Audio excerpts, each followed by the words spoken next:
এই পুচকুটাকে জন্ম দিয়েই মনে হয় হয়তো একদিনই হয়েছিল কি দুদিন, তারপরে ওর মা মারা গেছে। আমরা তারপরে নিয়ে এসেছি বাড়িতে। দেখো ওর এখনও চোখও ফোটেনি। এনে ড্রপার দিয়ে তারপরে দুধ খাওয়ানো হচ্ছে ওকে।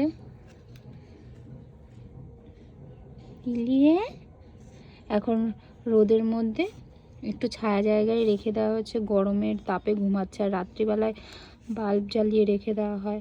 আসলে ও তো ওর মাকে ছেড়ে আছে, কতটা কপালে কষ্ট বলো তো, জন্মেও মাকে পাচ্ছে না। দেখো এখন দুধ খুঁজছে খাওয়ার জন্য, এখনো চোখও ফোটেনি। এই তো 3 দিন হলো আমাদের বাড়িতে নিয়ে এসেছি। চুপ চুপ চুপ চুপ আওয়াজ হচ্ছে।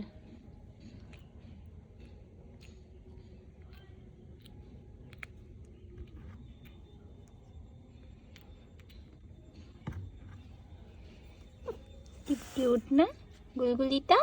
গুলগুলি তুমি খুব কিউট, তুমি তো কিউট। ও বাবা নিজের পাই খাচ্ছে।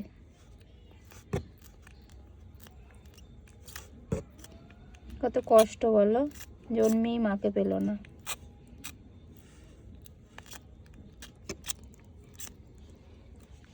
নিজের পাই খাচ্ছে। একটু আগে ওকে খাইয়ে তারপরে ওইখানে গাটা মুছে দিয়ে তারপরে বোন রেখে গেল ছাদে। চোখ ফুটলে আবার তোমাদের দেখাবো। ঘুমো ঘুমো ঘুমো।